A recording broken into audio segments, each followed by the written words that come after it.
Kia ora and welcome to Business Your Way, a podcast where I take you behind the scenes and look at the strategies, systems and support needed to grow and scale an online service business. One that not only supports you and your family financially, but one that gives you the freedom to live the life of your dreams. I'm taking the many lessons learnt over the last 2 decades of running my own business and working with hundreds of clients to bring you what's working now conversations. I'm pulling back the curtain to bring you real stories from real people, including myself. We're going to talk about everything from how to get clarity on your vision, creating systems so you can automate and delegate, how to hire a kick-ass team that creates raving, returning and referring clients. We're even going to talk about how to kick those limiting beliefs to the curb so that you can flourish in your business. I'm your host, Sandra Julian, an Indigenous mama of 3, fashion-loving sewist and business strategist. Each week, I want to help you dream big, plan well, and do the work to grow and scale your business your way.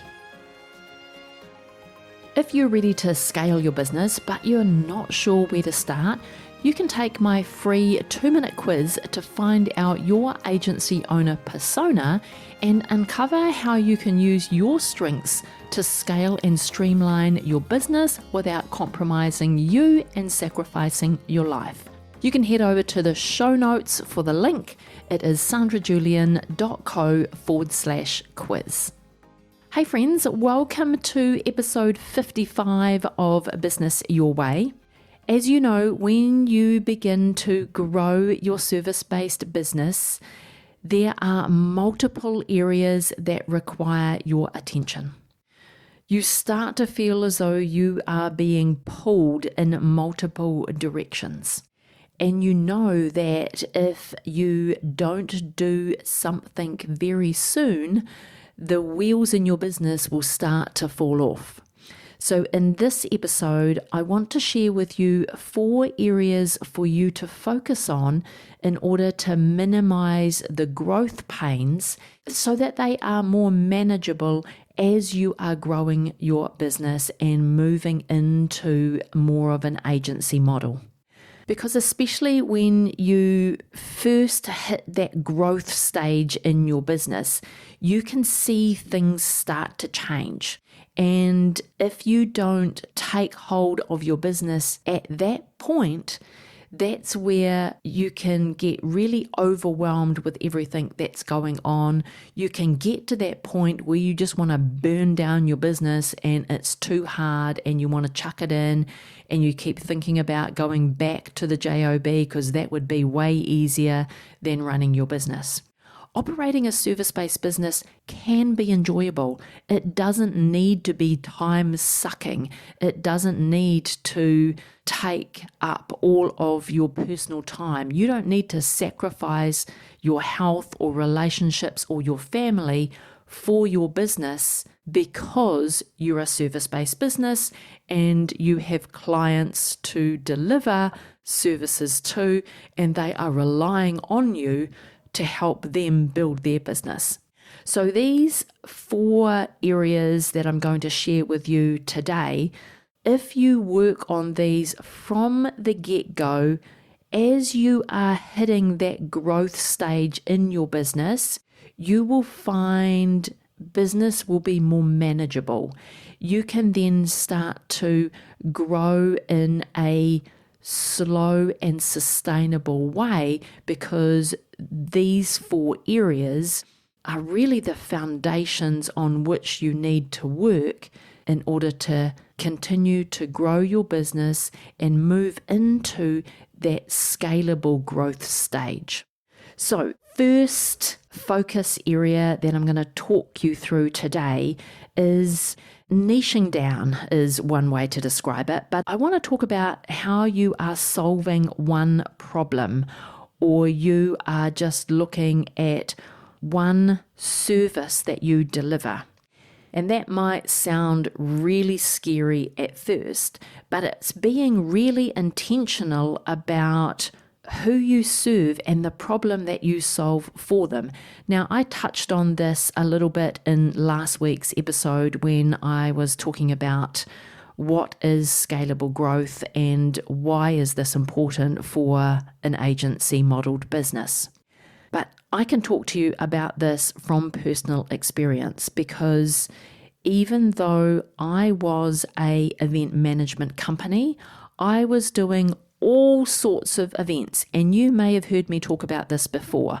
I was doing cultural events and community events and business events, and anything that walked through the door and said to me, "I've got an event, can you help me?"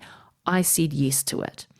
And that was okay while I was finding out what I enjoyed doing. I was finding out where I wanted to move with my event agency. And so I said yes to everything. But in order for growth and scale to be achieved, I had to say no to some of those events. And so this is where I want you to focus on what is the one problem that you solve, what is the niche that you can move into in order to create a proprietary framework that will get repeatable results for your client. Because it's true, if you want to scale your agency through the scalable growth foundations, you need to start saying no to the right things and start saying yes to what you really want to do, what brings you joy, and what you know is in your zone of genius.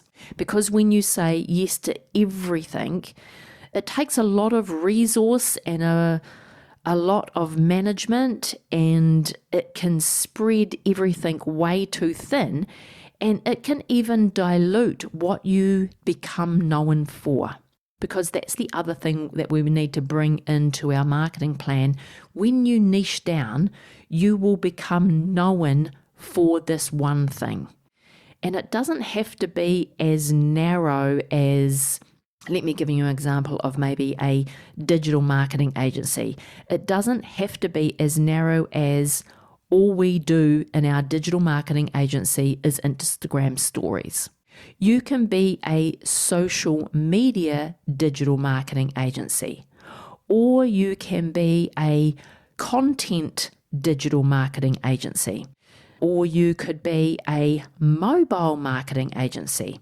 So you can still be broad while being niche, because if you were just a generalized digital marketing agency, you might do everything from SEO to websites to social media to content creation to content marketing. You name it, if it's within that digital marketing realm, you are doing it. And I'm going to say to you, if you are doing everything digital marketing in your agency, it is too much. If you want to scale, you need to bring that down and niche into what it is that you want to do, where you can still have a few product packages to meet the need of the market. But when you get known for that one thing, people will come to you because that is their need. That is their pain point. That is their problem, and they know that you can solve it. So this knowing your problem that you solve for your client filters out into your marketing plan. It also filters out into other areas of your business, which brings me to the second point I want to talk about with you is creating processes before you need them.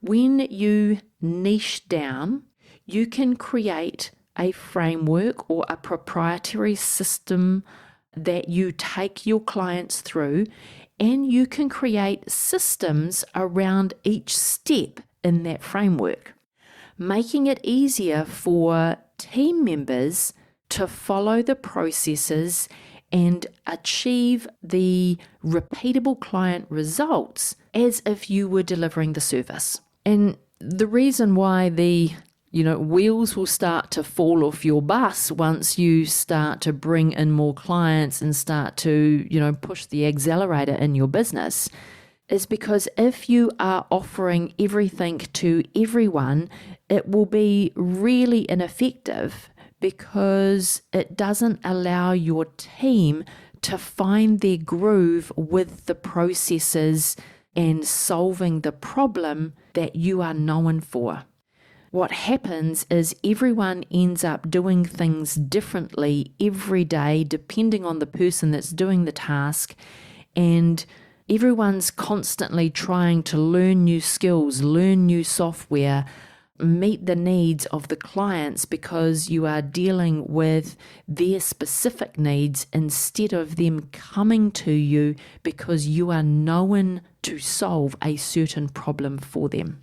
So if you want to scale your agency with a bit of smoothness about it, you could say, your team needs to be able to follow a focused flow to their work.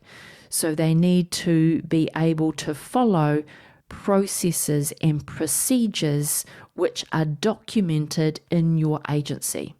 So then everyone is following the same process and the same procedure using the same systems to get that repeatable outcome for your clients. So start before you are ready. Start creating the processes before you need them. And think about your processes from the moment that you onboard your new clients. So what is the repetitive system that operates in a step-by-step manner that makes it easy for anyone on your team to onboard that new client? And then what are the systems and the procedures for making it easy to deliver the services to your clients and for your team to be able to deliver those services well? This is one of the major key areas to being able to scale and increase your team's productivity without stressing them out. So get your processes documented, even if they are just skeleton for now. Like you have mapped out how you want the process to operate, and then you get one of your team members to use the process, and then they come back and they say, oh, we need to add in another step here and another step there, or this way didn't go that well. If we reverse steps 2 and 3, that will operate a lot smoother.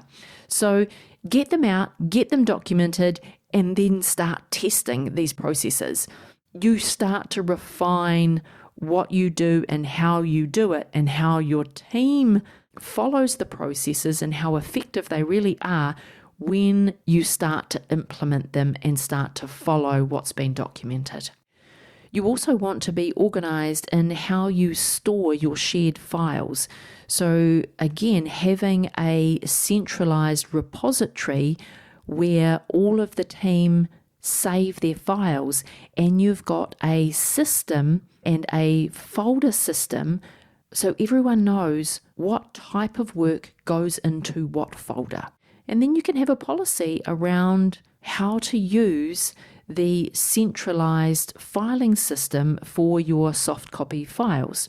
You want to have a naming convention for how everyone's got to save their files. This creates efficiencies in your agency. So it will save you time. And when we're in a service-based business, anything that saves us time is a bonus. Well, it's really necessary. It's not a bonus. It's absolutely necessary because we want to create efficiencies and get rid of any unnecessary admin or time-wasting tasks. And one of the biggest time-wasting tasks is people looking for files. People looking for the things that they know exist because someone talked to them about it, but they don't know where to find it. Then they have to go and talk to that person and ask them where they saved it in order to then find it. You want to eliminate all of those inefficiencies in your business. So start with putting simple systems in place like your centralized filing system.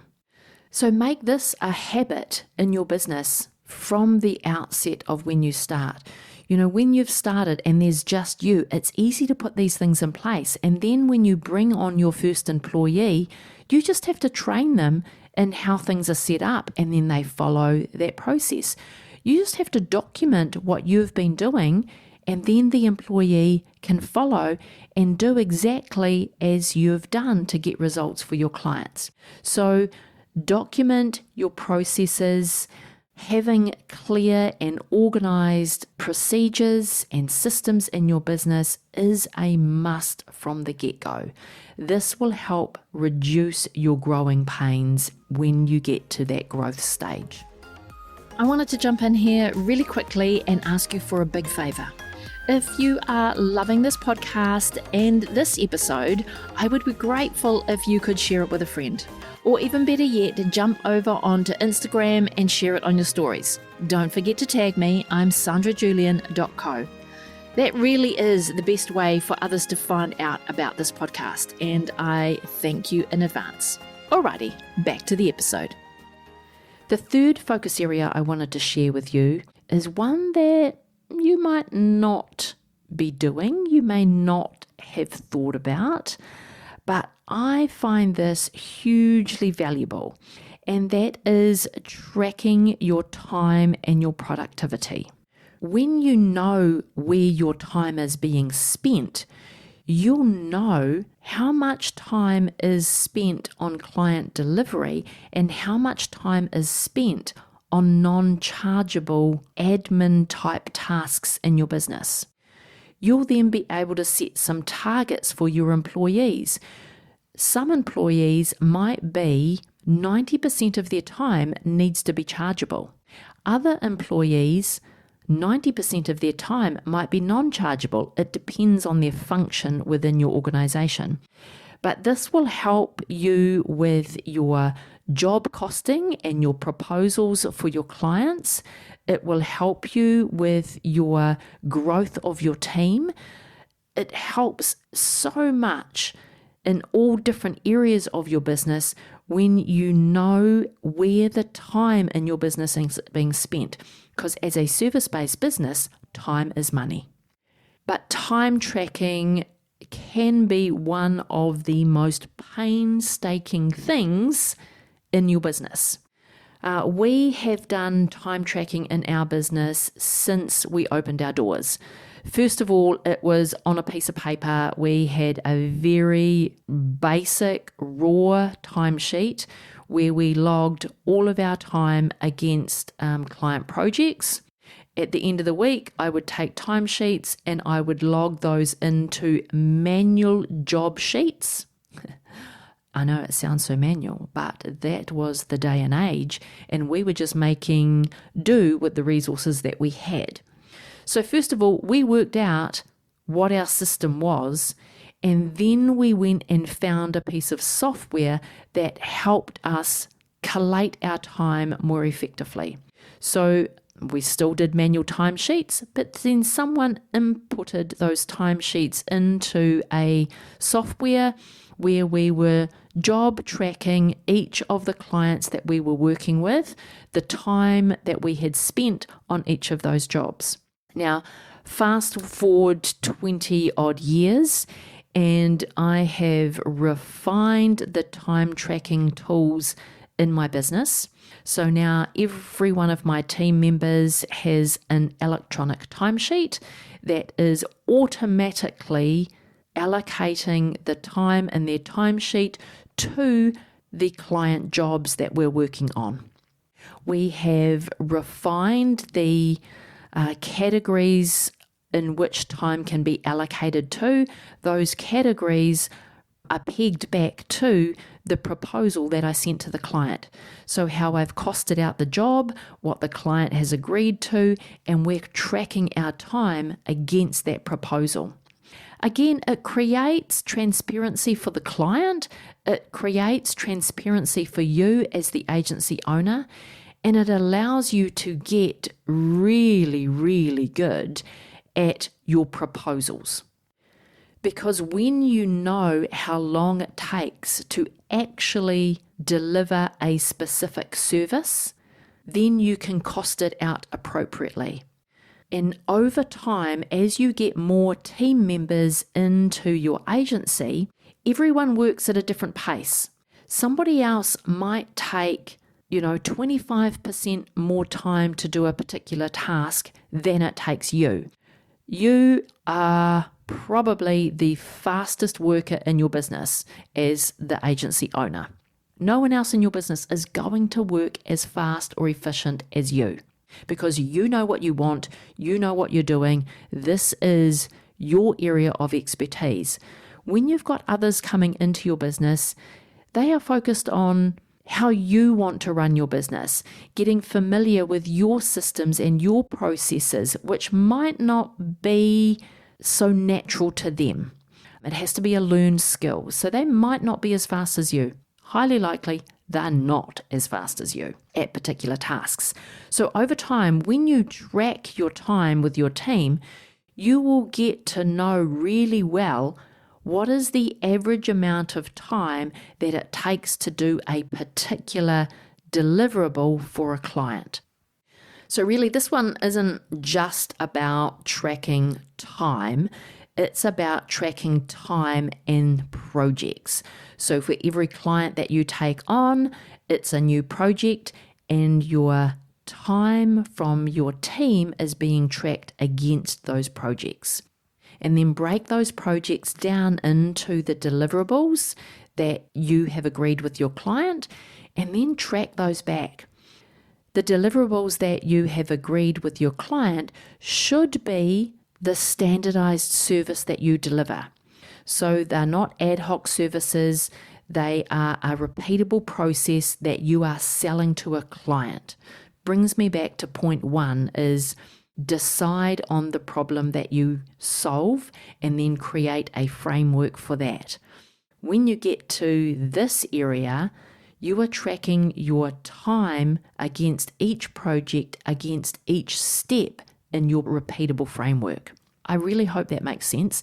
If this doesn't make sense and you want me to go into this deeper, there is a link in the show notes where you can reach out to me, send me a voice message or a video message, even a text message, and I can come back to you, within a few hours. There are many time tracking tools available on the market these days. When we, first started looking for time tracking tools, there weren't many. We have tried, we're up to our third time tracking tool at the moment, and we've evolved because our systems have evolved and technology has got better, the needs of our business have changed, and so we've changed our time tracking tools. At the moment, we use Xero Project, and that's because I use Xero as my accounting system. Xero recently, I don't know about recently, but in the last few years, implemented what they call Xero Projects into their accounting system. And it allows accountants to manage clients. Now, I'm not an accountant, I run an event management agency, but the methodology of managing client projects and tracking time and resources against client projects works for me as a service-based business. And I would say, and I'm going to, go out on a limb here, but I would say this would work for most service-based businesses where we are working with clients and delivering a particular set of services and set of deliverables to a client. We want to track all the data. I chose to go with Xero Projects because I use Xero for my accounting system. So it wasn't an extra piece of software that I needed. I didn't need to think about how it was integrating. It's automatically integrated into my accounting system. So the data, the statistics, how I analyze the time and the profitability for each project is done for me using the software. Before we used Xero Project, we were using Workflow Max. I chose Workflow Max again because it was a piece of software that integrated natively with Xero as my preferred accounting software. So you can try different time tracking tools. Another one I see I've heard that others used is a tool like Toggl, Toggl. I don't know too much about it, but go Google a few things and test and trial a few things. It depends on what software you currently use in your agency, what integrates without a third-party integration tool, because you want your tools and your software to talk to one another to make it easy to get your data and then to be able to analyze your data. So that concludes the third area, which is, time tracking and really get a handle on the productivity in your business. The fourth focus area that I want to give you to help you minimize those growth pains in your service business is to know when you are the bottleneck. Know when you need to take a step back. As your agency grows, your role as the leader of your business will shift and evolve. And that can be one of the hardest things to deal with in your business, especially given the fact that you started your business because it was what you enjoyed doing. So delivering the service element to your client was what you enjoyed, and that's why you started your business.